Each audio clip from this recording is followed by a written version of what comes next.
దైవజనులు మాట్లాడుతున్నారు అంటే వారి మాటలు వినాలి. ఈ లోకంలో ప్రతి మనిషి పాతాళానికి రాకుండా ఉండాలని దేవుడు ఎవరో ఒకరిని భూమి మీద ఉంచుతూనే వస్తున్నాడు. వాక్యం ఎప్పుడు వినిపిస్తూనే ఉన్నాడు. ఇక్కడికి రాకుండా ఉండాలి అంటే వారి మాటలు వినాలి.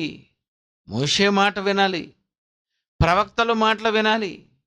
ఆ తర్వాత ఎందరో ఎందరో ఎందరో ఎందరో ఎందరో అంటే వేదనకరమైన స్థలమునకు రాకుండా సాక్ష్యం ఇచ్చుటకై ప్రతి ఒక్కరూ బైబిల్ని పరిశీలించి బైబిల్ని నేర్చుకొని ఈ మాటలు విని నేర్చుకొని ఈ మాటలు ప్రకటించాలి.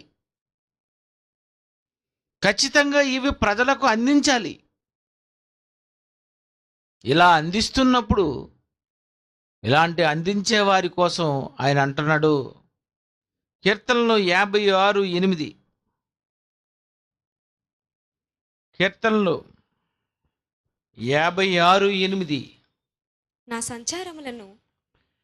నా సంచారములను నీవు లెక్కించి ఉన్నావు.